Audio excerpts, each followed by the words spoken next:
morning. Morning.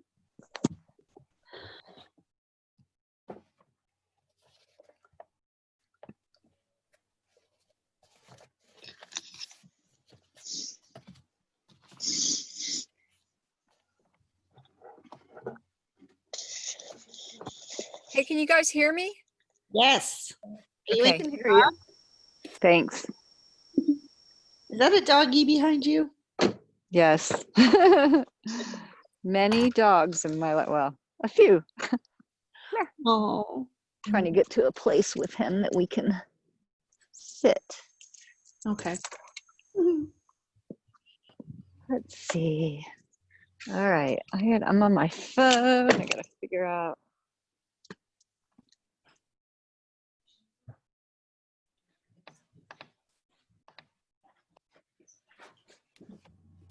Hi, Tara. Hi, Barbara. Hi, Krista. Janet. Hello.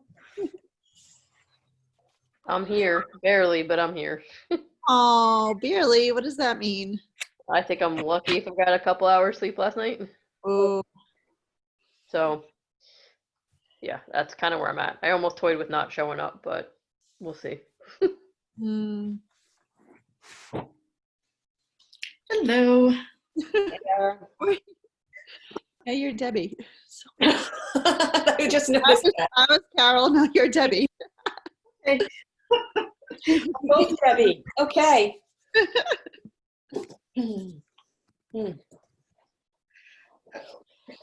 Hi, everybody.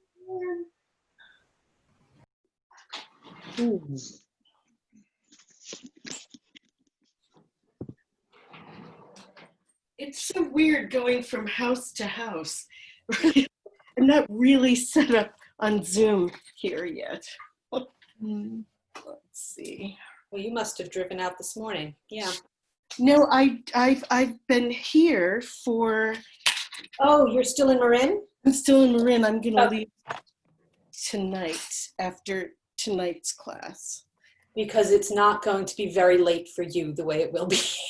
I had that same thought. I was just thinking about, like, you're driving today, but there's 2 groups I know you're running. I was like, wow, okay. Okay, but the schedule works when I'm on the West Coast, but then I've been commuting to the East Coast, obviously, and then I would have clients at midnight on the East Coast. Right? So gotta pick a time zone. It's like picking a lane and sticking to it. Yeah. Hey, Eben. Hey there. Haven't seen you in, gosh, 26 years or something. It's a long time. You haven't changed a bit. He really hasn't. It's true. Okay. Let me tell you about my artificial knee. Changed a bit then, huh?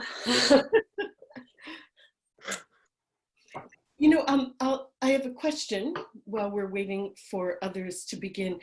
How important, I'm trying to figure out the value or the preference for people watching voice dialogue happen, like me leading sessions, and you split into groups and doing practice sessions. So what's most valuable for you? It's been a long time since I've done one. You've done one on me. I don't know where you went. Oh, there you are. Here. I've done one on me, but I haven't facilitated one in a long time. Audio didn't come up. Well, right. I wouldn't have those of you who haven't aren't that practiced in facilitating. We would have other people facilitate, but I'm wanting to know the value between. Hi, Beth. The value between practicing in small groups or watching me do them. So What's the preference? It's equal. For me, it's equal. Okay. I like both. Okay. What else? Who else? Adrienne. I definitely like watching you do it, but I'm sure that everyone can't possibly get a turn that way. So I imagine you need a mix. Hey, I like both. Probably better to practice it, but I would love a refresher. I haven't done it in 20 years, so that would be great. Okay. It's really, Hey. go ahead. It's Christy, and I like some of both as well, like maybe starting out with you, Carole, and then I love the breakout groups. Okay, good. It's really valuable for me to watch you do sessions. I always pick up things when I watch you do a session. Okay. So you feel you have less desire in breakouts. Yeah. Okay. And I can figure we can do sessions between classes. That's true too. If we break the group into practice groups, we can definitely do that. Yeah. I feel the same way. I Okay. like that idea. That is actually a really good idea. I wonder if we could do a voice dialogue on my puppy to find out why he barks. I think it's because he's happy. And this guy. All right. So let's see. Priscilla and, oh, good. I didn't even have to ask. I was hoping we could see you. And Jill, if we can get to see you, that would Oh, be Lord. great. Okay. No, it's a dog walking thing. I'm sorry I'm running a few minutes late, but I wanted to be Oh, here. well, then if you're walking your dog, don't worry about it. You don't Thank need you. to. Okay. Thank you. All right. So there are a number of people on this Zoom call who haven't been around in 25, 30 years. So I would love to have you just introduce yourselves. That would be Beth and Julie and yeah, Beth and Julie particularly. I think nobody's seen you. And Barbara, that would be great. So Beth, can you just tell people who you are and a little bit about you? Hi, I'm Beth. I am originally from the DC area. I did this heart conference a long time ago, and I met this guy, and I ended up marrying him, and I moved to Indiana. So that's what happened to me. But it has been a wonderful ride, and I am grateful for all of the studies that I continue to think about them, and they continue to inform my life. So thanks. That's so great. And that guy was in Mr. School and a big part of our community. It was great. Julie, so good to see you. Hi, Carole. Thank you. I'm here because Beth enrolled me. I was a mystery school initiate, I think in the second class, maybe the third class, and also from the DC area. And though he was not my husband at the time, my husband and I were the facilitator leaders for the class that was being taught by Jody and Jody Pliskin, Jody Gold, and her partner at the time, Deborah. So my husband and I, they would come in for weekends, and my husband and I would lead the weekly classes along with Russwin Francisco, for those of you who know Russwin. So it's been a lot of years since I've done formal sessions, but I use the technique and the method and Aware Ego in my life really regularly. And I have 2 kids, so that becomes important too. I bet. That's so great. And Barb? I think I started when it was Temenos in Mill Valley with you and Jody and Tina Benson and Eben. I was there, and I facilitated, coached the coaches, mentored, did heart. I never did shadow but it did heart and energy work. And I think I did 8 years, and then I moved to Rockland. So I was too far out of the area to commute.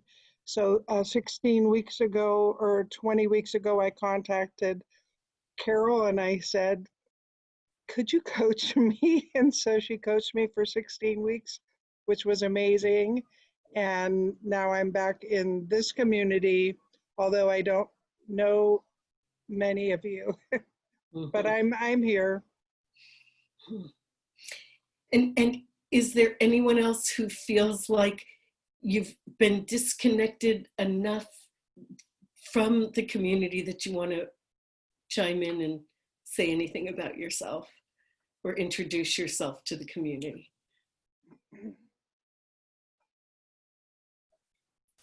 Okay. All right. So let's take a moment and just attune. If you aren't muted, go ahead and mute. And bringing one or both hands to your heart center.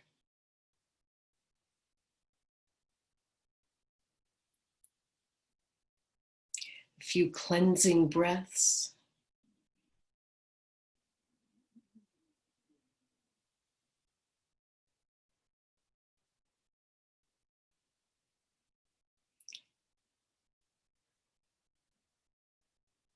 And as all of you know how to do, settling into your heart center.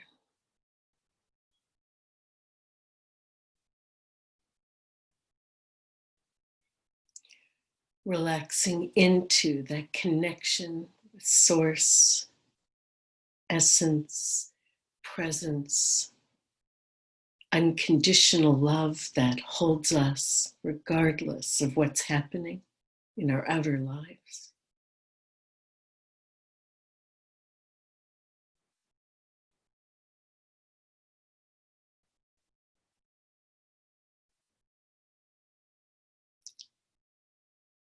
Imaging and sensing that central flame as if you were seated around an altar at a temple. That flame that burns in each of our hearts for awakening.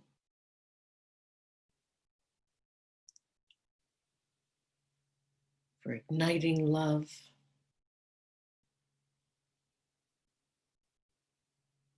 For healing.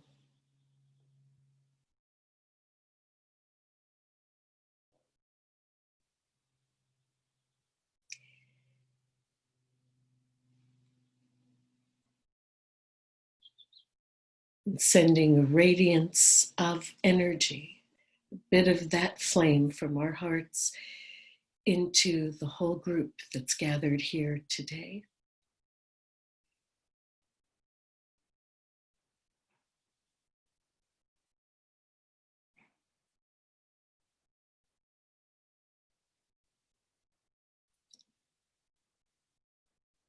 Receiving that greeting.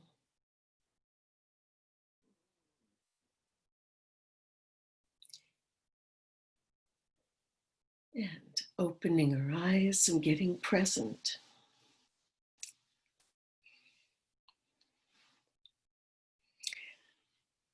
All right, so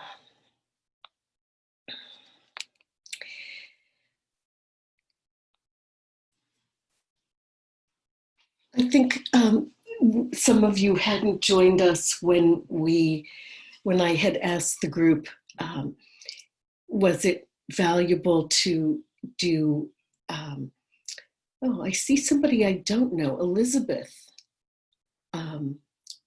Would you unmute yourself and just... Hi, sorry I came in late. Tell us just who you are, introduce yourself. Hi, sorry, let me put my video on. Hi, I'm a friend of Adrian's and she invited me to your page. And I'm here in Dobbs Ferry, New York. And that's it, I'm here. You want to hear everything? Give me the Reader's Digest version. Oh, golly.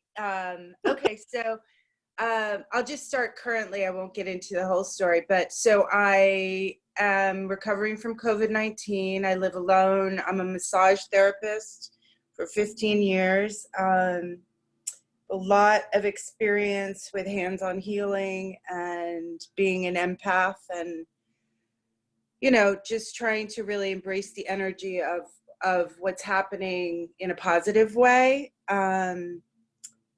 Even though I can't, quote, be of service, I want to be of service to myself. I think I'm really learning a lot about myself at this time, like healer, heal thyself. So doing meditation every day, getting back into yoga, all silver linings in this difficult time. So thanks for having me, everybody. Oh, thanks for joining us. I'm so glad you recovered from COVID. I did recover. I will say there's lingering strange sort of sensations, neurological, nervy, so there's like a constant kind of impulse to kind of jump back into fear and be like, what's happening? Why do I have a stabbing pain down my leg? And so for me, it's been really helpful to just be mindful that like things are happening still to my body that I don't have control over. Yeah. Yeah. Wow. Well, I'm glad you're here, and I have to say, you seem like family. You feel like you've been in our group forever. Oh, thank you. Thank you. I feel good energy coming off. Good. It's great. It's amazing how you can feel it in these Zoom groups. Oh, absolutely. Took me a while to get it about Zoom, but I'm settled in now, I think. So in the beginning of our call, I had asked the group, is it more valuable to watch me do sessions or for you to do breakout groups? And somebody suggested that we could do more of me doing the sessions and then form breakout groups towards the end for people that want to practice. And we can form them. Debbie joined us so she can help make sure that we form groups where there are skilled facilitators in the groups. The general amount of people who were on the call at that time liked that idea. So I think we'll do that. Debbie Rickson, we have two Debbie Ricksons on the screen. I'm wondering who the other Debbie Rickson is. Carole, well, originally it was me, but then I changed it. This is Julie. Yeah, no, there's somebody else who I can't quite see. It's Christine. Oh, it's Christine. Okay, all right, good. All right, so if you, I'd like to, you can just sort of wave your hand if you have something you'd like to explore through a voice dialogue session. It may or may not be something that you brought up last week, but didn't feel like you really got fully into it, or something new. So who would like to do a session? All right, so I see Sarah. And who else? I want to see everybody that might want one. Sarah, Christy, Priscilla, who else? Adrian? Anyone else? Okay, so I'm making little stickies with names on them, and I'm going to pick one just like we have a dream basket. And then we'll begin.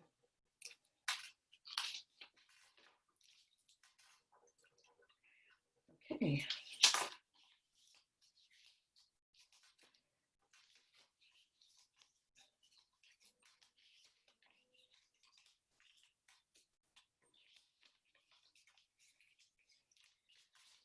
All right, let's see who comes. Adrian.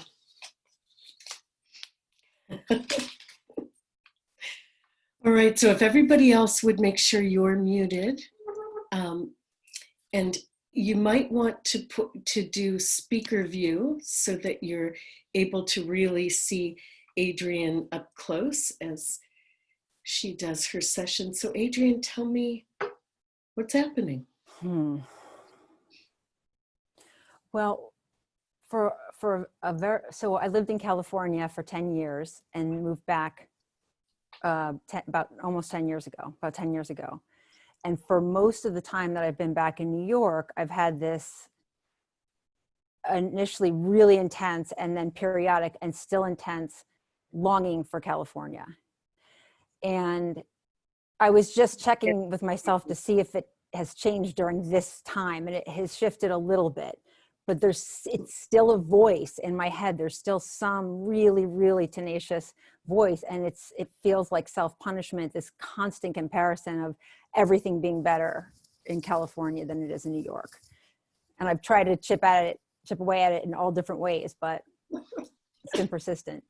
Right, so tell me a little bit. I mean, it's hard because I'm kind of biased, but or it's just the truth, and we can move on to someone else. So, what is it in your imagination or experience that's better in California? Easy access to the outdoors. Just really just an indoor-outdoor lifestyle. Variety and beauty of being outdoors. That really is a big part of it. I mean, also relationships. I had a lot of friends. I felt like I had like a tribe of friends. And even when I became a mom in California, I had sort of like-minded mom friends. So I did feel like a sisterhood where I was living that I haven't really found here as a group, you know. And it was more fun because I used to, you know, whatever I would do socially or in terms of like a vacation or a break of any sort, it was always easy to do that with people and be outside. And I've just found, and I just haven't, and it was also 10 years of my professional life that I was working there that was, you know, pretty fulfilling also. I mean, there's a lot to it. Mm-hmm. I have my kids there, all that. And what keeps you in New York? Well, the second we moved back, the price of the house that we sold at a slight loss, okay, we would never have been able to afford to buy back. So there's that. So let's just leave it at that. You can't afford to be here for sure. Yeah. I can't afford, right. Yeah. Right. So that's another piece of it, right? Which is, anyway. What was that?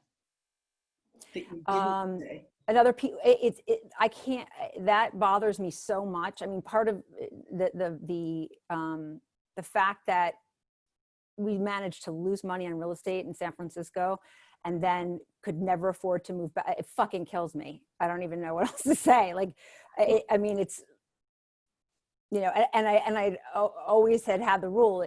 I don't know. I mean, it really bothers me. And you always had a rule.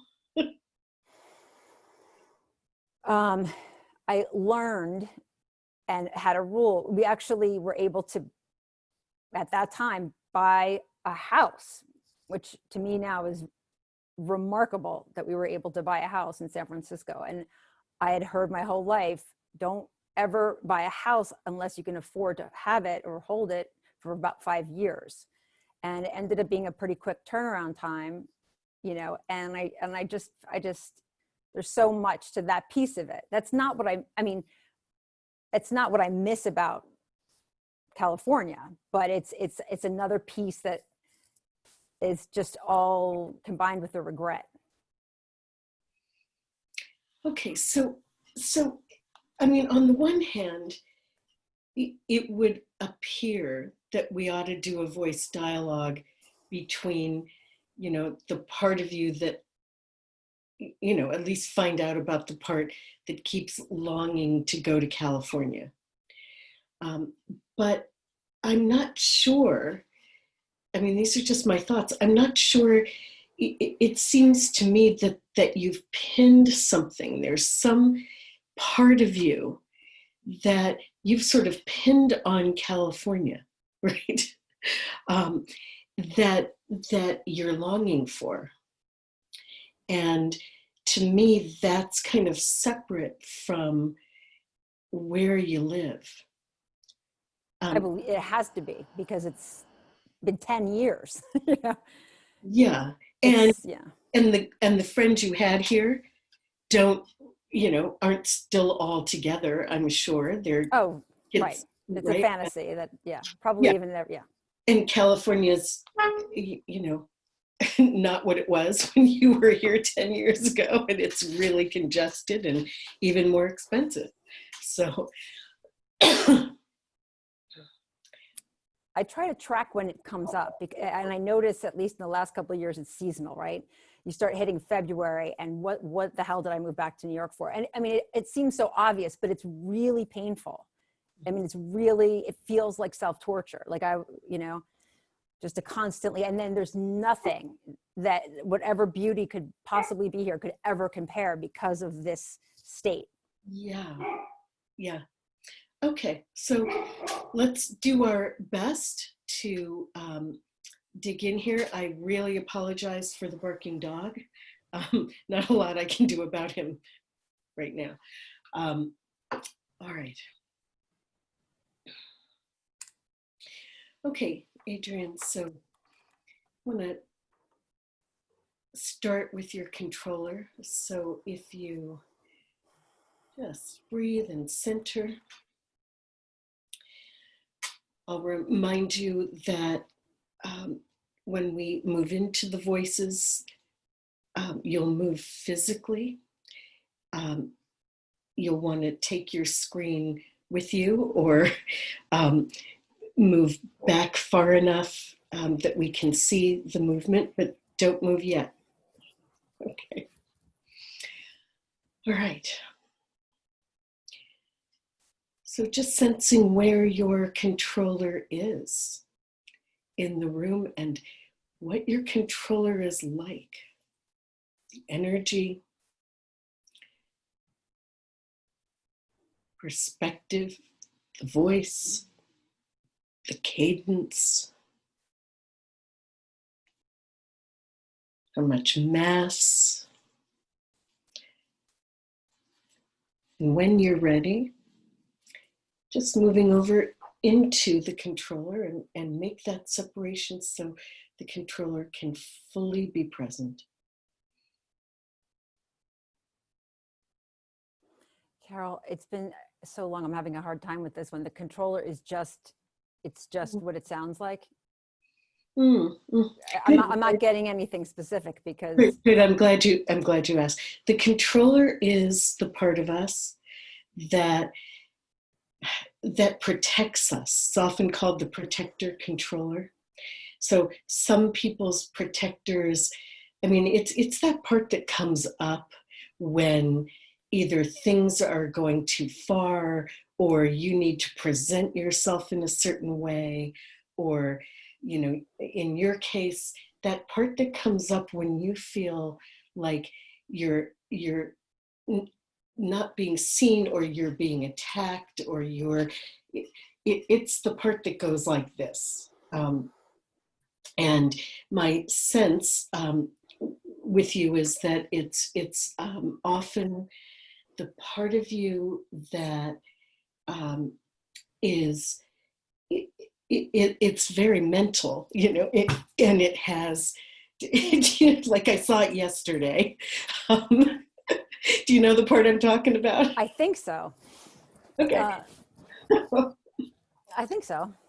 Yeah. So, and rather than you trying to become that, we'll just invite the controller. You can just physically move a few inches in any direction, and whatever part comes, that's the part that's supposed to come. So, okay. All right. So let's invite the controller who protects you,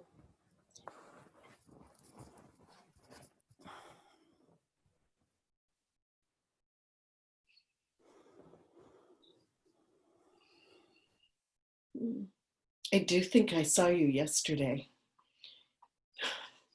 Were you there in our mystery school call? Yeah, I'm always there. Yeah. Yeah. Tell me a little bit about you and what you do for Adrian. I cut through the bullshit. Uh-huh. That's a great way to put it. Yeah. Which is often so valuable. Yeah, and I protect her from unnecessary noise. Mm-hmm. Noise coming in or Yeah. uh-huh. Yeah. And stupidity. Uh-huh. Yeah. You do seem no nonsense to me. Mm-hmm. I mean, when Adrian starts to consider, be upset about living in New York, what's your perspective? Move on to the next. Try to look somewhere else. Uh-huh. Look for something here. Yeah. That might fill whatever need is going on. Yeah, that's good advice, I think. Does it work? No. Uh-huh. That's not effective. So then it becomes avoidance. Just move away from whatever is triggering, whatever is. Uh-huh. It's really wise, actually. So you sort of manage where she puts her focus and her attention.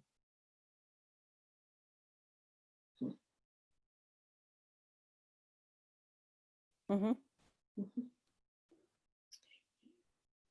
How are you functioning during this whole COVID thing?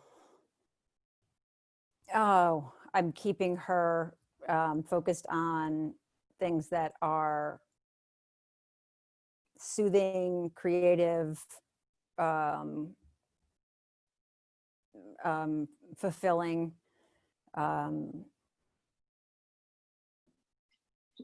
Mm-hmm. Good. Are you willing to let me talk to any other voice in her?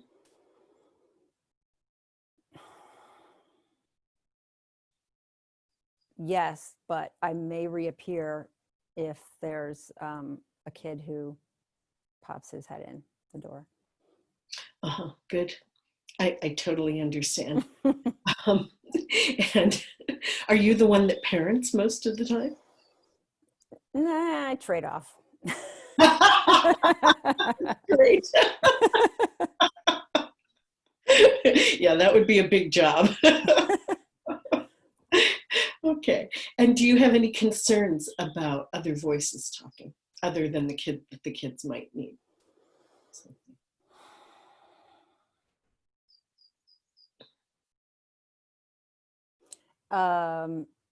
My concern is that something is opened up that can't be closed, especially if there's an interruption from a kid. Mm-hmm. Which I don't, I set the ground rules, but. But they're not always kept. Yeah. Is that true about Adrian too? Do you set ground rules with her? Oh, yeah. Does she not always keep them? No. What's been the hardest thing to sort of, keep Adrian focused on?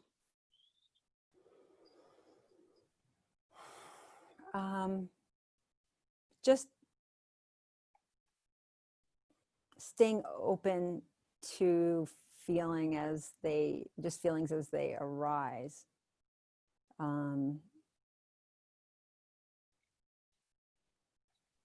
You want her open to feelings? Yeah. I know that there's more to be felt, but I'm charting the path. I'm creating the road. How interesting. So you have a sense of what, you do have a good sense of what she needs.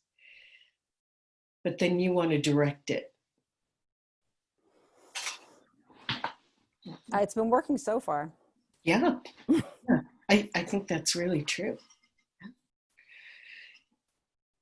Okay, so I also would want to invite you to come back in if you feel like there's territory she's moving into that is not that good for her, whatever that might be.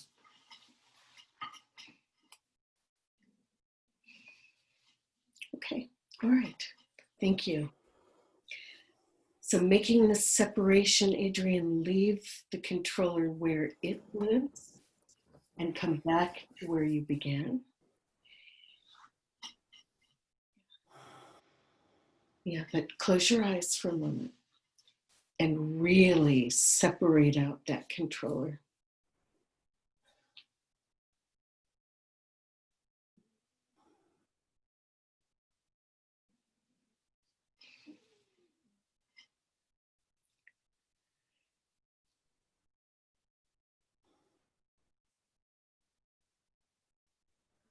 Yeah.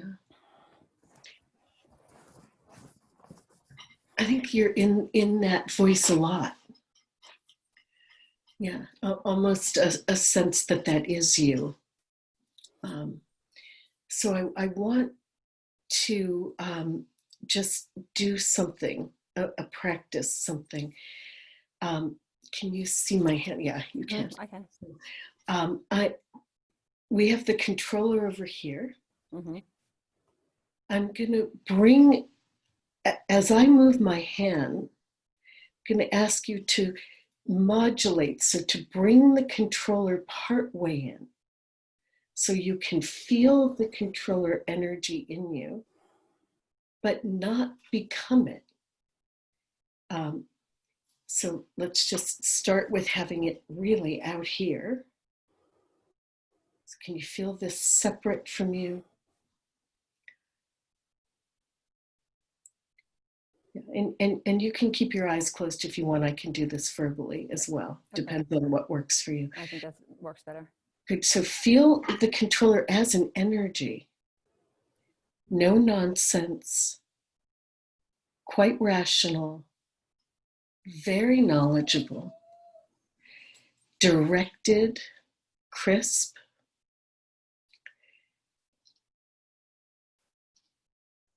And then, but not you, right? And bring that energy 20% into you. So you have that influence.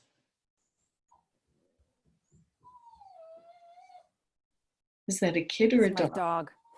Okay. Does the dog need to come in Let or? me try to get him out. I'm sorry. No problem. I just want to talk to the people on, if you were watching that. So these are very subtle, but very clear energy shifts. And Right. you could feel her, the Adrian in Aware Ego is a very, she's a smoother, or I would say a much more receptive energy. As soon as we heard the dog, you could feel the controller come in, right? And then the controller was right there, right? And that's what's so beautiful about voice dialogue, is it's really very subtle but very profound energy shifts. So, all right, so separate out from the controller. Leaving that, it's a very crisp, clear energy. Almost staccato. I'm sorry. I'm in the middle of something. I'm sorry. Oh, yes. So, I'm in the middle of a call.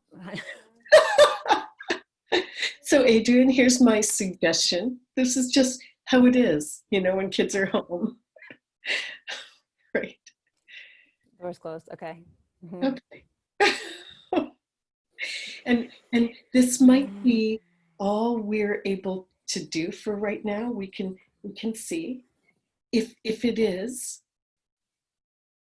this is this modulation, I think, is so important. Breathing.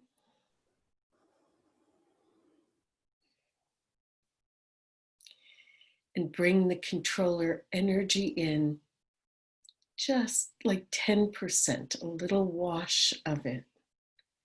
So you're informed by that energy, but you don't become it.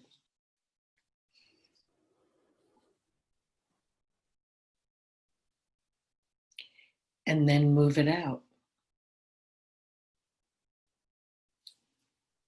And feel the energetic shift in your body.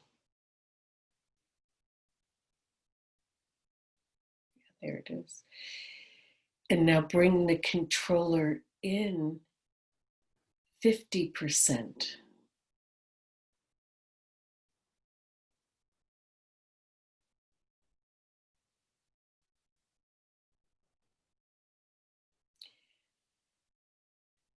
And then move it out, all the way out. And feel the energetic shift.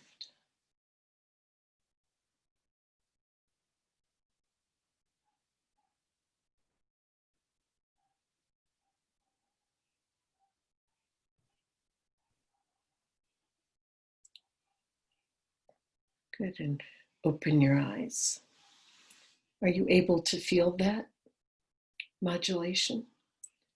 Okay, good, yeah, we can see it, you know, and we're recording this. You'll be able to watch it again if you want, and you'll be able to see just these subtle shifts, but very clear energetically. All right, and closing your eyes. And begin to sense the part of you that is engaged when you are imagining living in California. So there's something, there's some energy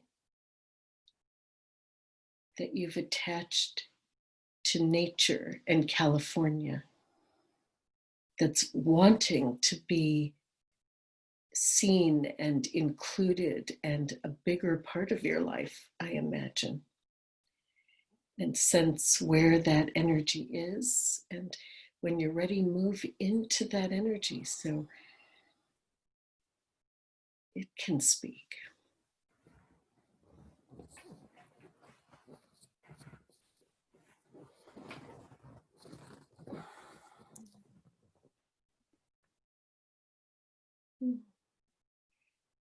Do take the time to get fully here.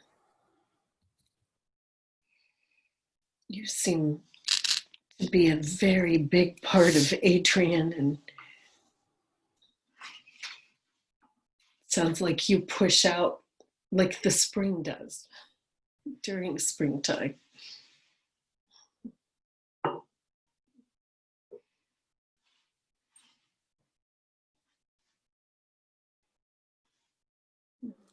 Yeah, I mean, I am vital and alive.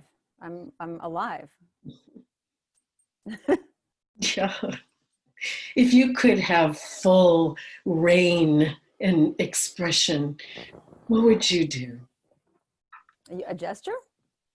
No, just Oh, how do you live? Yeah, if you chart wow. the course of Adrian's life.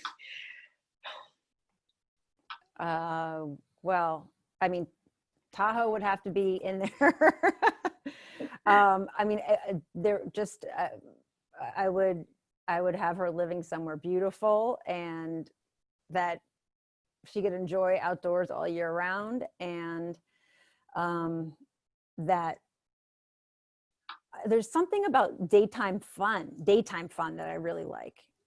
There was some other New York part of Adrian that was nocturnal, but but I'm daytime because and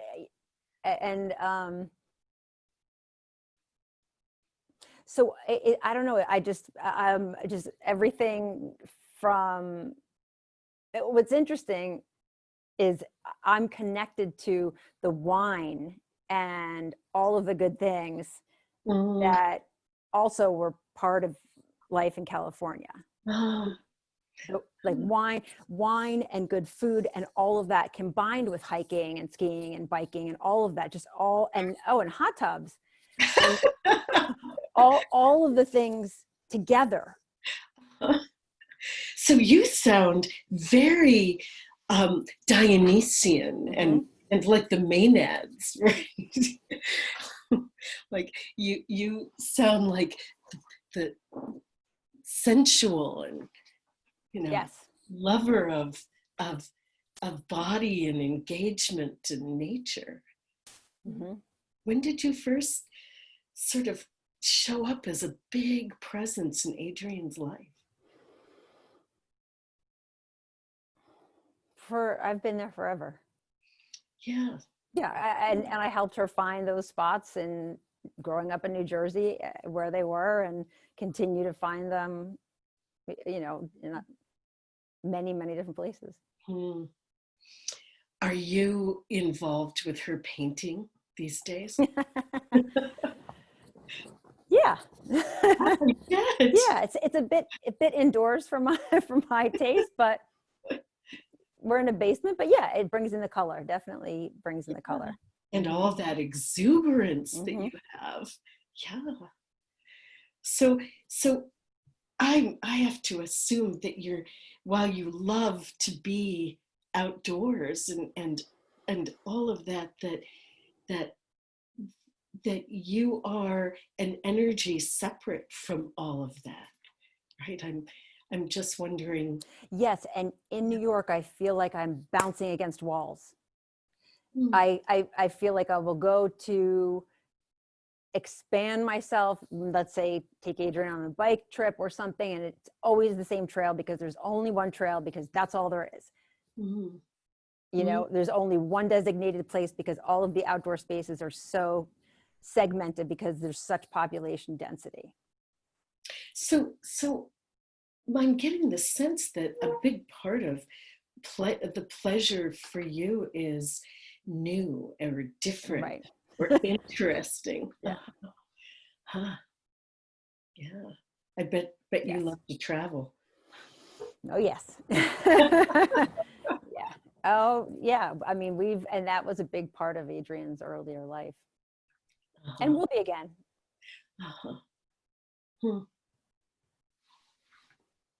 Yeah.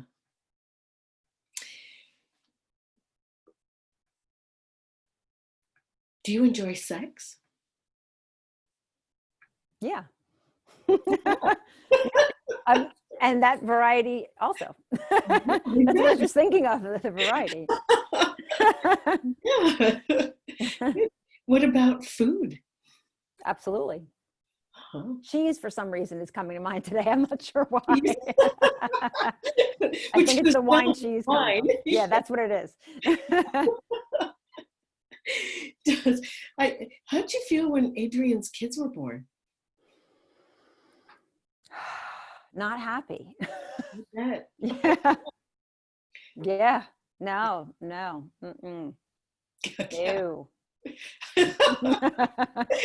That would be a no, huh? No, but I remember making a reappearance, helping Adrienne figure out within a somewhat short period of time how I could reappear within, I was going to say, the confines of motherhood. Yeah. And in San Francisco, to me, I don't know what it was like to be a young mother here in New York, but in San Francisco, it makes it very easy. Like I'm just thinking of the beach chalet and just places where there's actually live music and a beach and the woods and mothers and strollers and wine and walking distance from my house and all of that, right? And new friends and just, Wow. Yeah. You're really like being with you is like champagne, like bubbly and effervescent, and yeah. I wonder if you dressed her today. What an amazingly vibrant color. Oh, thank you. Yeah, that's funny. Yeah, it's one of my favorites. It looks different on screen. It's funny. Being with you is delightful, and my sense is that she could use a little more of you. Mm. Is there anything else you want to say? Well, the challenge is how to stay myself, how to stay who I am, regardless of anything around me, regardless of the. I'm getting confused about who we're talking about. Oh. Yeah. And I saw the controller come back in just as I said that. Hmm. So let's move away. Let's move out of this effervescent part, which may be hard to separate from, but necessary. Mm-hmm. So let this stay over here, and you move back and leave this excited, effervescent part to the side. Good. And bring both palms, bring your arms up, palms facing upward, arms extended out. Yeah. A little further out though. Like reach out. Yes, good. And put the controller voice in your right hand. Really feel it, that crisp, clear, directed, focused voice that protects you, doesn't let things get out of hand, and keeps directing your energy. But it's just seated in the palm of your hand. You're not this voice. It's a voice. It's an energy, and it's very important. And in the palm of the other hand, place this effervescent, excited, adventurous, sensual, curious, bubbly voice that loves all things new and exciting. Separate from it as I speak about it. Can you almost comes in, separate that out. Hold it in the palm of your hand. This is a part of you. It isn't you.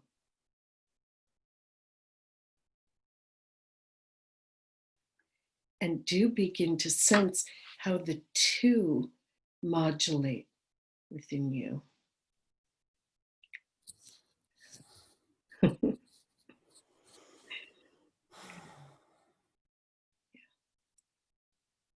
But really get that you're not that, either one. And sort of bring them both in to you as aspects of you, or let them go knowing that they're part of you, and come back just present in aware ego. So release these voices and let them live in your heart. Okay. So what are you aware of? That controller protected me from, I don't know, that's the first word I said, the effervescent one, because the effervescent one started drinking too much when we came back to New York. So the controller moved in. Yeah. Oh, how interesting. Yeah, I think what I'm aware of is that this voice, I think it's almost like the 7 on the Yeah, it's really, yeah, it's like really thinking very too. much that, Yeah. that that voice has a lot of force, right? It's very an important part of your nature. And I would imagine that the controller's job is to do its best to direct and manage some of that. And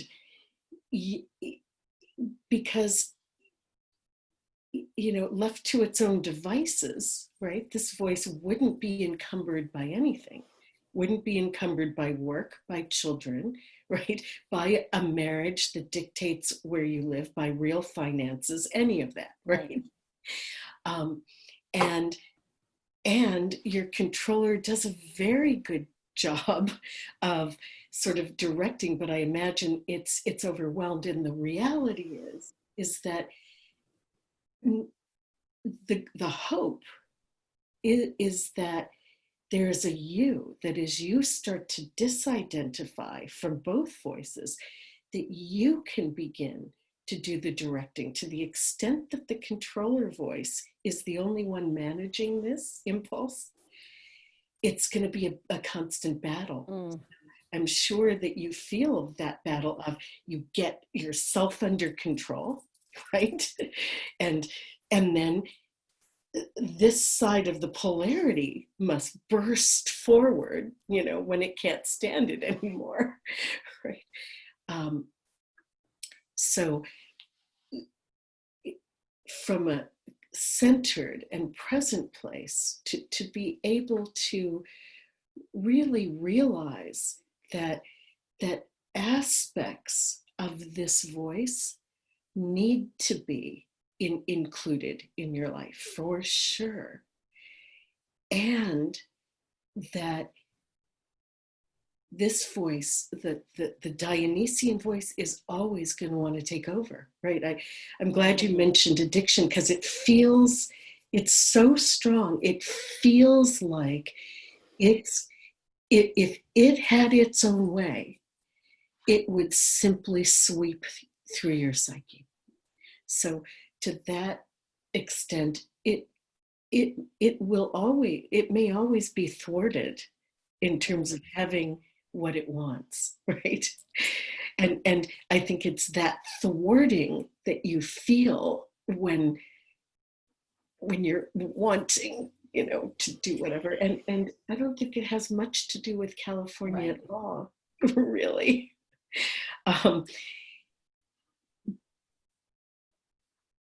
So for everyone on the call, I would say the issue isn't to deal with the voice. The issue is to keep separating from it, so that more and more and more you know yourself separate from that voice. And you know yourself separate from the controller voice. There is a you that, and I know you well enough from mystery school that I've watched you just in the years you've been in mystery school, be able to step in and step out and have, and not do it by pushing it down, right? But be able to step into and out of that voice. I think the controller is going to want that voice on a short leash. So that's the tension between the two. But I would encourage you to really consider the things you really enjoy, right? As simple things. A new cheese. Right. And there are all kinds of ways to have adventures, right? But my sense is that this voice is very sensual, and so a new lotion, a new sexual Absolutely. position. I mean, there's so many, and there's so many ways to fill this, and to consciously be aware of I'm including this now. And notice when it wants to sweep through and realize, I would say that's the voice of addiction more than anything. It's interesting because Nutella aside, for whatever reason, I felt an ease through this time because there's no choice but to enjoy the simple pleasures, and I do. I absolutely do. I know you do, yeah. And also can create them. Yes. Yeah. It's like the pressure's off. I can't go to California anyway. You know? Exactly. Yeah. That voice is a kind of amped up, no amount of, it's all about no restriction more than anything. So all of a sudden, when there's total restriction, you can live well within it. Yeah. So, yeah, good. All right. Thank you. Thank you. So, group, anything anybody wants to ask or to say before we move on to the next? I was curious if any other voices came into her consciousness. She was aware of any other parts that were affected by these two voices. Well, that's something you could ask her online, like you can, but the hope is that not too many voices are coming in there because we want some full separation. We did see the controller, if you begin to, we did see the controller come in a couple of times, particularly the controller came in, if you watch the video, so quickly in a flash. The second I said to her, what was it I said at the very end about, like, this voice really wants to have a lot of, I think I said this voice really wants to have a lot of room, right? Or have a lot of expression at the very end. And literally you could see it's a look in her eye and an energetic came in, right? And then she also became aware of the kids. So, but you know, the controller, you can really see that the controller's job is not just to manage the kids. And if I had more time, I would have asked the controller about what it's like to be with the kids. And what the controller tries to do, because I suspect, and this is just a hunch, but I suspect that the kids are carrying a fair amount of the Dionysian energy, because kids do. And which is sort of that unbounded, it's not always just fun and play, it's just unbounded experience and expression, right? And so I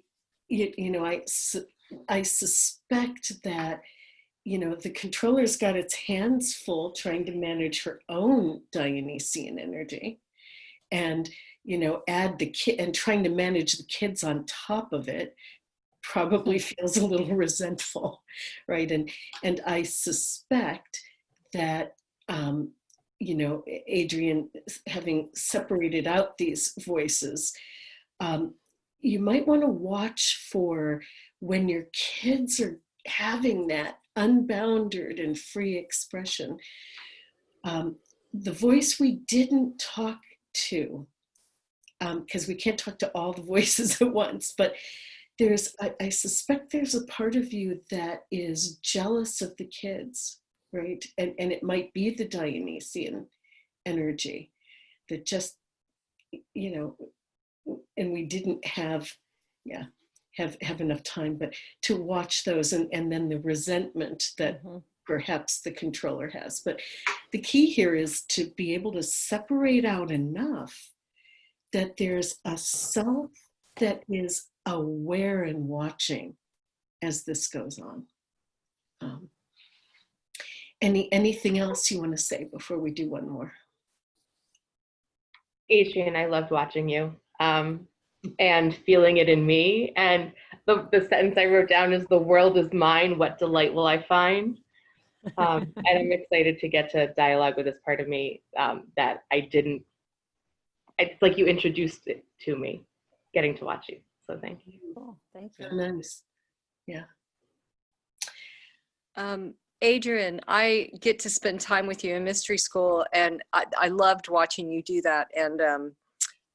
And I know that your life has changed and the controller is needed, but I also have seen you shift and go from, you know, the mind down into feeling so beautifully in mystery school.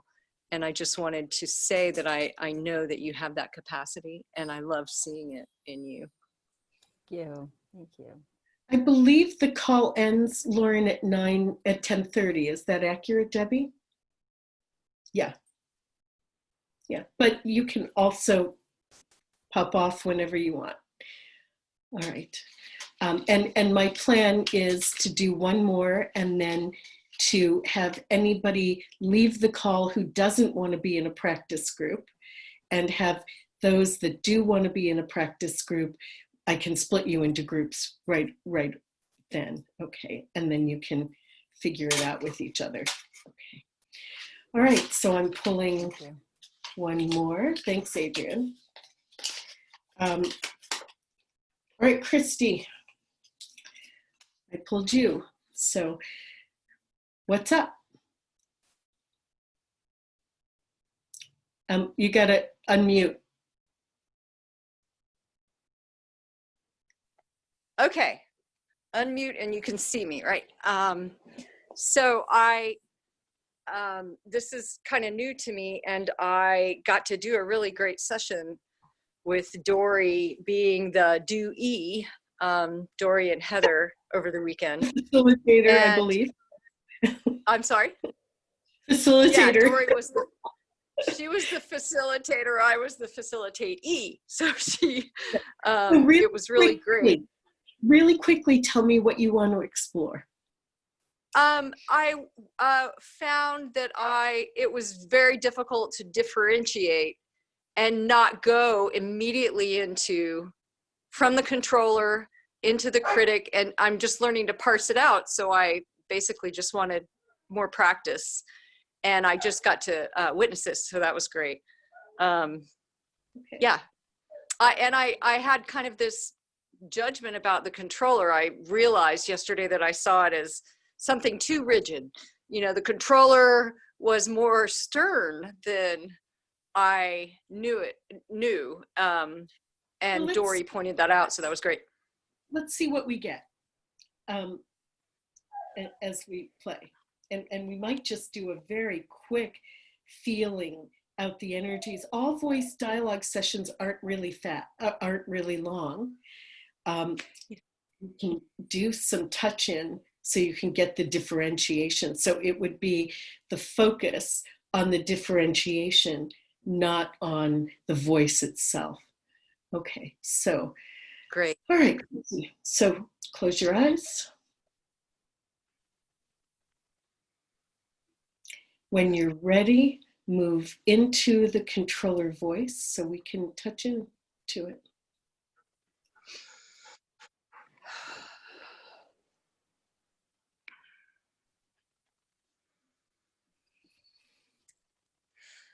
I'd love to get a sense of you and what you're like and what you do and what you care about in Christy. I'm definitely more I feel like the gatekeeper, because Christy can be all over the place. I'm definitely the voice that keeps her in her business and keeps the household running, manages what I do for a living. And I feel more stern than I need to be, but I'm not sure Well, wait a minute. Who feels more? Is this Christie's view of you? No, this is the controller. Well, Feels okay. Let's move back. Let's okay. move back to aware ego. Yeah, I think you're still talking about the controller. I think it's you talking about the controller rather than us really getting the controller. I mean, each voice, let's talk about this for a minute. Each voice does exactly what it needs to do. We may have a value about it, like it's too stern, but if it didn't need to be the way it was, it wouldn't be, right? Sorry. Each voice is really true unto itself. Oh, Christy, you just froze. Okay, there we go. Is that better? Yes. My phone's running out of juice. Yeah, and that's what I experienced. And I guess I feel like I need practice parsing out the voices. Well, actually getting a full controller. So I'm going to do one more piece with you. And I want to say that I think you do have access to the controller, because it really, when I watch you and work with you, your controller really probably does need to be really on the mark with you because of that ADD tendency, right? I mean, I bet your controller has to work overtime and often isn't able to rein you in. I suspect that the voice that does rein you in is the critic.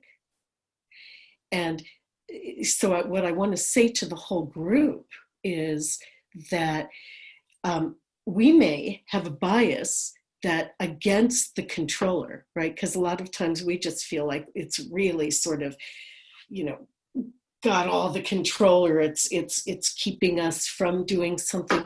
But often what we'll find is that a controller is not the one. I think in Christie's case, I think your controller is not as able to rein you in and manage you in the way that you need to be. And unfortunately, the critic comes in to do that job. And what we'd want to do is strengthen the controller. So, and strengthen that energy. So in terms of practice, we want to really get that going. And that's a lot of what I've been doing with you in our one-on-one work, not through voice dialogue, but is in really strengthening that solid ability that you have to hold yourself, to make really good choices for yourself, right? That's all controller function. Okay. So just because we have a controller doesn't mean that it's the one in charge. So in terms of practice, if we were going to go more into a voice dialogue piece right now, what I would be aware of is the voice I could get the most easily is the judge or the critic. Yeah. Yeah. And I got a little bit of that yesterday, and I feel like I need to practice more in my small breakout group because I feel how difficult it is to pull it apart and see. I realized yesterday that I see the critic, I see the controller as more of a, you know, like I don't want her, you know, I had a negative attitude about it, and I see that now. So I thank you. And I think that's. And I want to know what voice is saying that, because I don't think that's you either. Right. No. I mean, right. we have to do enough voice dialogue to have an us that isn't one or another of the voices. Right. So yes. Yeah. And I haven't, but I want to, and we don't have to do it now because I think it'll be difficult. I think it's clear. Thank you. Yeah. Sure. Thank you. Okay. So let's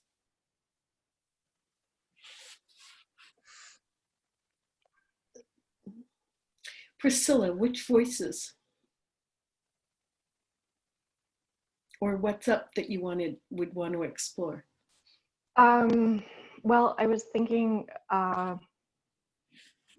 basically throughout this kind of COVID period, you know, different things have come up, but one has been one that's been louder than normal is a lot of anger, and it's familiar. It's not you know, it's not an unknown voice or a new voice, but it's just a little more louder and a little more in control than I have experienced it probably in the last close to 10 years.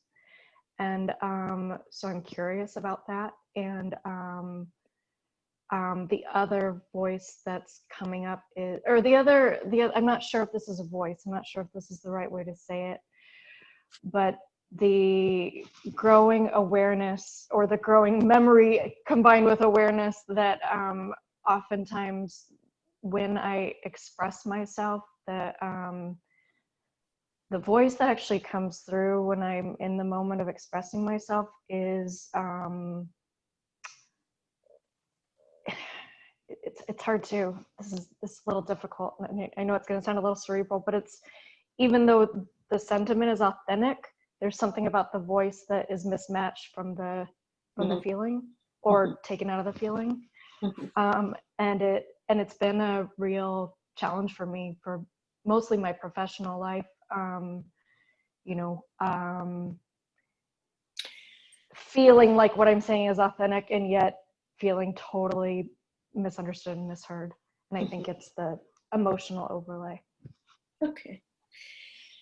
So I'm going to invite, what I'm going to do is a different form of voice dialogue just because of the amount of time we have.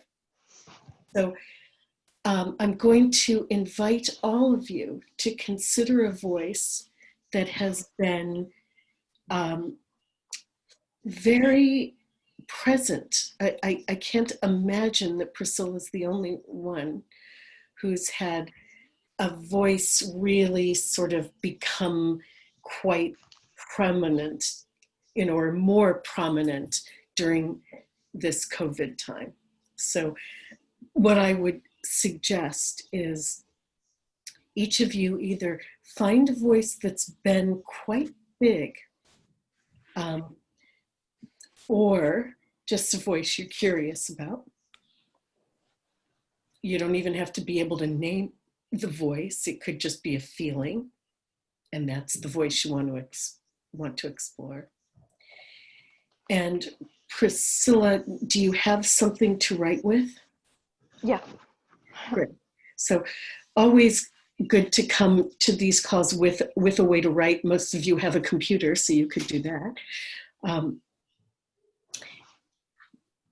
But as I do this with Priscilla, I'm going to suggest all of you do this. And this is a way to get an expression from the voice and a separation from the voice in a very quick amount of time and alone.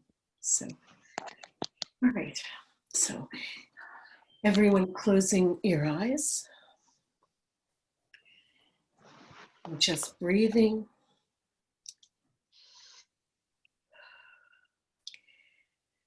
Centering.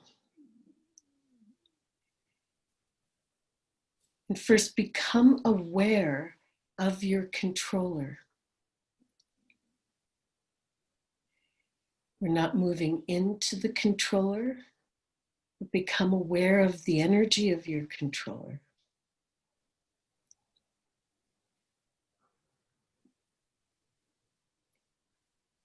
And just gently check in with your controller. It's like letting them know that you're going to explore a voice, that you're going to do it through writing, that you'd appreciate the room and space to do that, and that you'll check back in with the controller at the end of this.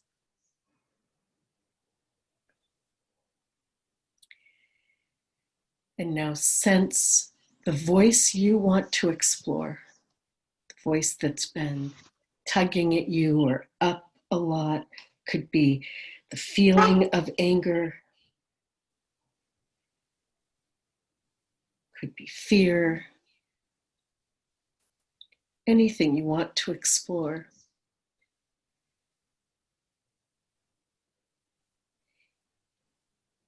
And taking your writing implement with you, physically move into that voice.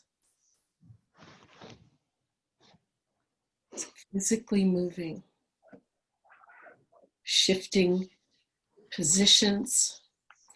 And as you do, let yourself fully move into the energy of this voice.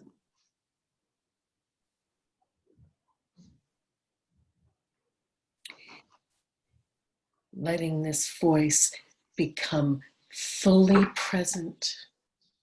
No longer you. You're letting this voice have the stage in the room. And I invite you to just express in writing, what do you want to say? Unencumbered by the person you live in, what do you want to say about them? What are you feeling? What's going on for you? Just full expression.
Just another minute for you to express whatever you want, your point of view.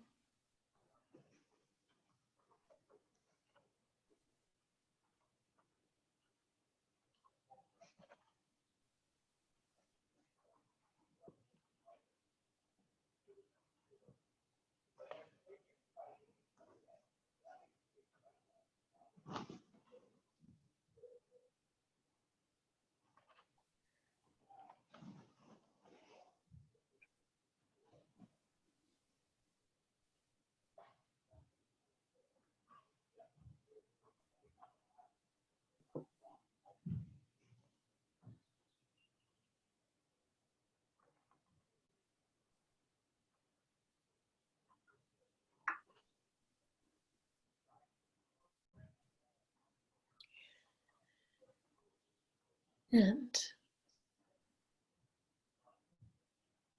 going back in You can come out again in a practice session or in an individual client session.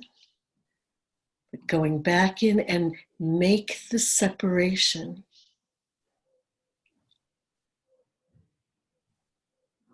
Leaving this voice here in this spot and physically moving back to the aware ego spot and feel that separation.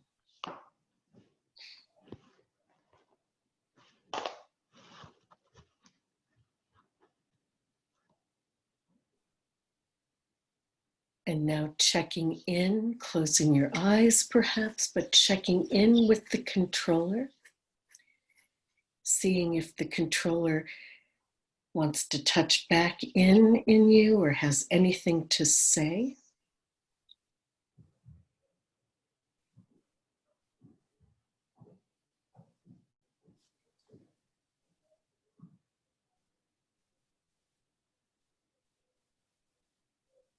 And separating out from the controller as well. Bringing your palms facing up. Placing the controller in one of your palms. And really appreciating how much this voice does to protect you, to keep you functioning in your life.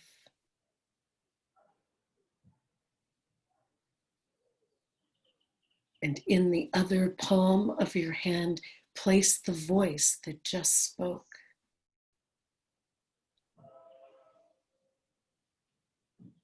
Just sensing what's happening for it.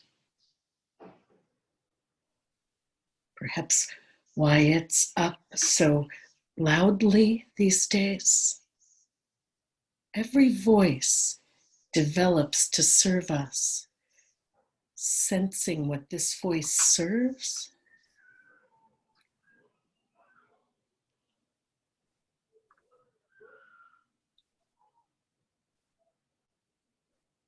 Sensing its ancient history, right?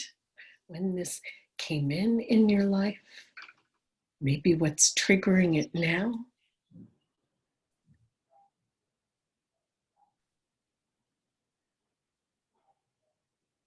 And being aware that you aren't these voices. They're just voices. And releasing them.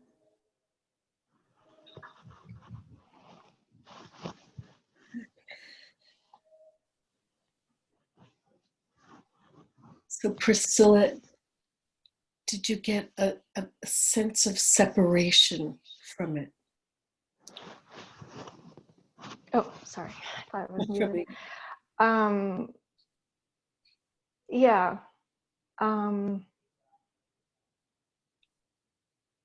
Yeah. But I think I was very aware of my controller, the dysfunction of the controller. Yeah, well, that'll be something to explore for sure. Yeah. Dysfunction meaning what? Just briefly.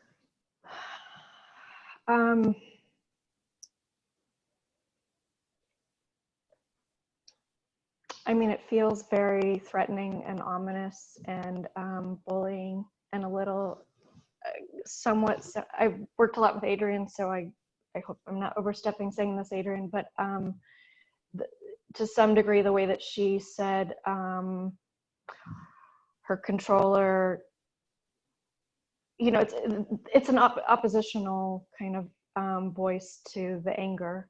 Mm-hmm. And the more the controller is kind of present and threatening, the bigger the anger gets. How interesting. Huh. Okay, good. So the key here is the separation. We don't really go in to change any of these voices. They have a sacred function. And the more that there's an us that isn't them, the more capacity we have to utilize these voices and not be swept by them. So it's in voice dialogue, it's always the moving out of the voice that's so powerful. It's just like in 2-week conference work, it's the stepping out of the archetype that's so powerful, much more important than stepping in, right?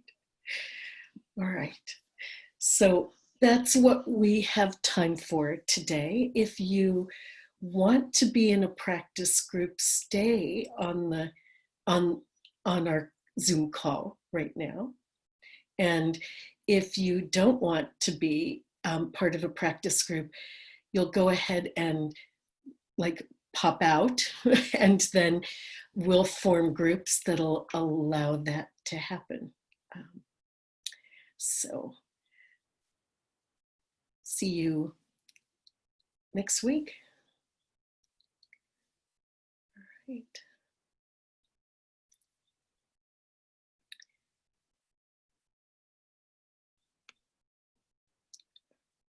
All right. So I'm assuming that everybody that's here now wants to be in a practice group. So Carole, yes. the question is the group, are we just forming our group and figuring out for the week getting together, or is it right Yes. now we're supposed to be going? No, Okay. you're just forming the group, and then we'll put you in groups long enough for you to exchange phone numbers, right? Got it. And then you can figure it out. Great. Okay, so if I look at this, who's left? So Eben, are you willing to be a facilitator? Yes. Okay, so we'll have Eben facilitate. Lauren, are you willing to facilitate? Great. And Lauren and Heather, are you willing to facilitate? Yes. Okay, so 1, 2, 3. Let's see. Joanna, did you take voice dialogue facilitation? I was in the weekend workshops you did last year. Yeah, okay. Yeah, not being facilitated, yep. And Charlotte, did you take voice dialogue facilitation? I'm not sure what it was called, but it was long. Yeah. Yes. 1, 2, 3. Okay. And Charlotte, are you willing to be a facilitator? Charlotte? Okay. 1, 2, 3, 4. Okay. And we have, good. 1, 2, 3, 16, 17, 16. Perfect. So 16 divided by 4 is what? 4. Okay, perfect. I actually think because you can do work in pairs as well. So let's do those 4 facilitators and then divide everybody else among them.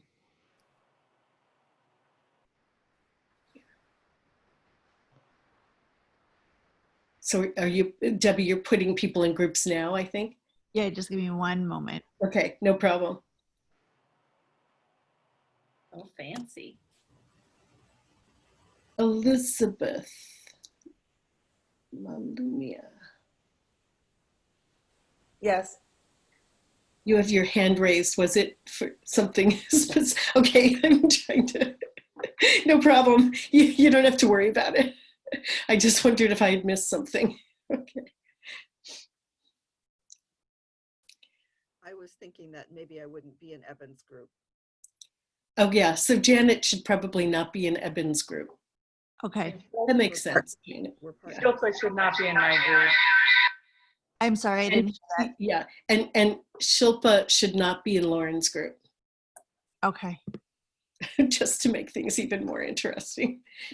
And Andy, if you have to go write it at 10:30, that's fine. Whoever's group you end up in, they can contact you.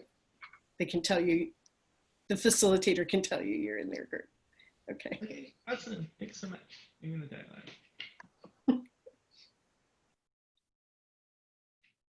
Sorry, it's just taking a minute. Yeah.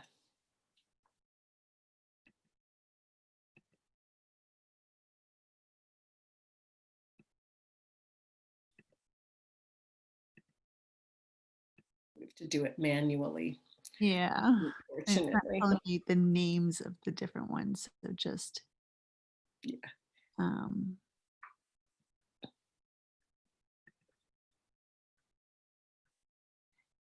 um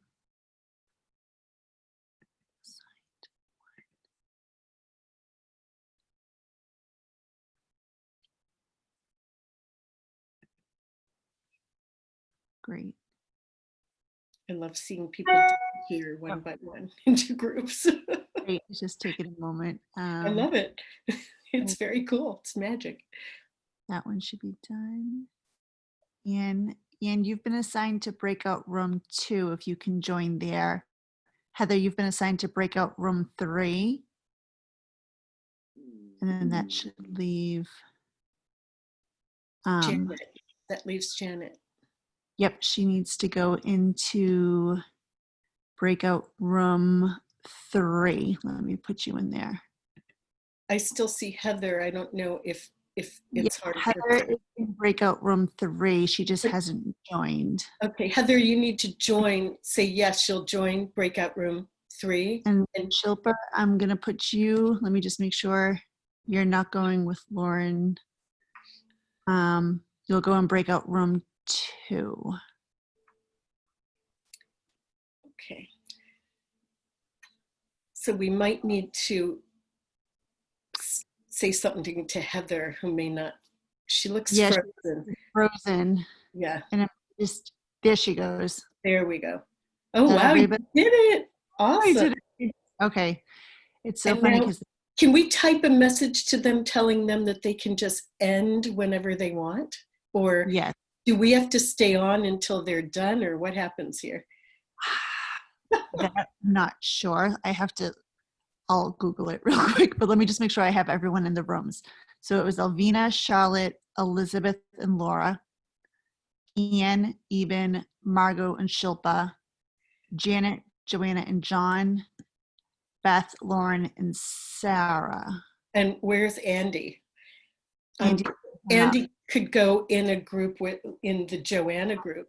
Nope, he's gone. He must have hung up. I know, but we told him we would tell him what group he's in. Okay, and Krista Cook actually wanted to be in a group too. So let me just write these down. Okay, but let's write to some group telling them that Andy's in their group. Yep. I'm just trying to figure it out right now. And then Ian, Eben, Margot, Shilpa.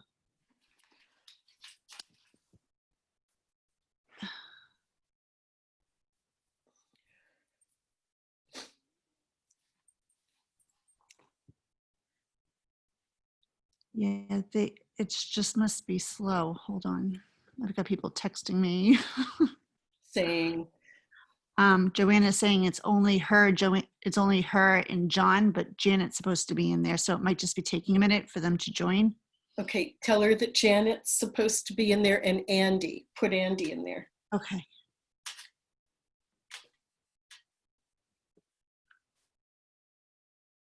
And Heather's back. Heather? Oh, yep. Joanna? Debbie, where do you want me to go? Because I'm now a facilitator. There's no facilitator with us. It's just John. And it was probably me. I don't know. I thought you were coming in. I mean, I'm happy to do it, but I thought you were going to be there, Heather. My computer crashed. Okay, hold on. Yeah. Hold on. Debbie needs to talk because there's still more going on. Okay. Yeah. I need to get Heather in there. That had crashed. We're working on it. It Zoom delays people, so I just can't keep up as fast enough. No worries. Yeah, no, absolutely no worries. We just wanted to make sure we were starting. We got it. Joanna got it. So and Andy's going to join your group.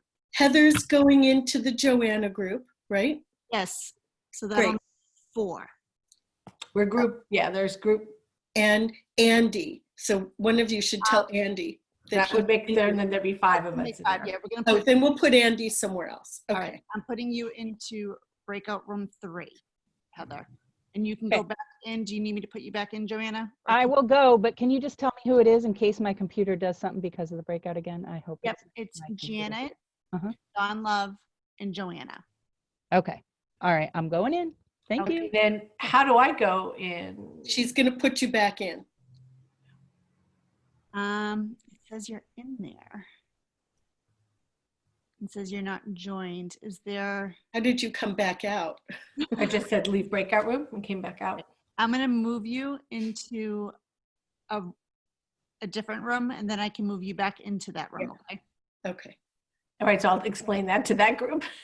No, you'll just pop right in and out.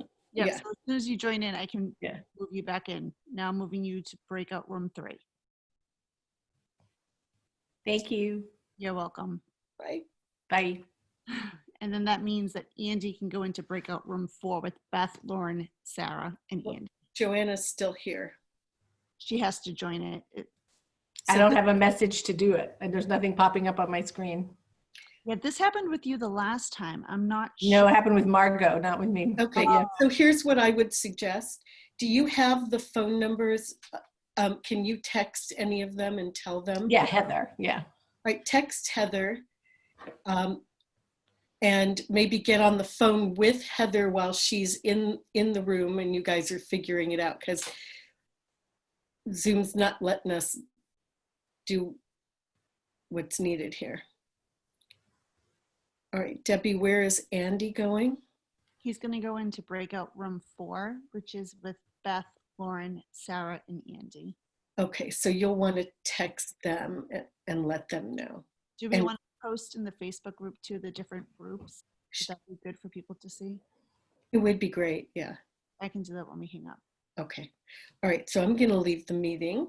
Okay. Thank you. Drive safely, Carol. I don't like you driving at night. I'll be okay. Thank you, though. Thank you for caring about me. Oh, of course. Love that. All right, I'm going to leave this meeting too. So, and oh no. Is that so weird that it won't let me in? It's telling me that you're not joined, and I can move you to a different room, but then you're not joined there either. Hey, Heather, it's Joanna. Was she on her cell phone? Just let's make a plan. Okay, bye. That was so funny. So one of my pet peeves in life is to be confused with Margot, just so you know. Sorry. I'm just one moment out. I totally get it. I totally get it. I feel like I'm a very different energy, but I know it happens. Was there something when we were doing the practice, not during the call, but the practice before we started? Oh, yeah, no. That's what I was referencing, is when I just, this is my heightened COVID sensitivity. Oh, all right. Hi, Shilpa. Were you able to join a room? I was. I'm trying to leave. Sorry. And I'm just, let me just get this message to everyone before they start leaving.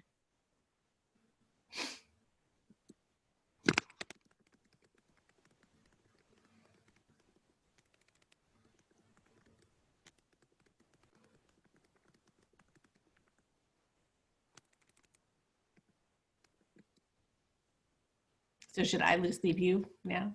No, you're fine. I'm just sending them. Can you see the messages? Uh-huh. Okay. From Debbie to everyone. If everyone can make plans, get each other's phone numbers and set up times, you can then leave the meeting and make arrangements outside. Okay. Now I have my father texting me too. He needs a ride. Oh. Oh. Thank you for all you're doing. It's been a wonder to watch. Oh, you know who's not in a group though, and who would have loved to have been? Krista. Dory. Oh, Dory. Okay, well, Krista wanted to be in a group too, so maybe we can. I'm going to post this in the Facebook group, and I'm sure other people might speak up saying that they want to be included in a group too. Yeah. Go from there, perhaps. Yep. Okay. I'm gonna. All right. Well, I'll leave, and hopefully Heather will get in touch with me. Okay. It's nice to. You know everyone that's in your group now, right? John and Janet. I mean, so Janet and I are on the West Coast, and John and Heather on the East Coast. That's going to be the only scheduling piece, but it's okay. So. Bye, Sarah. Bye. Bye. Hey, Joanna. Hey. All right. Bye. Bye. Have a good night, day. You too.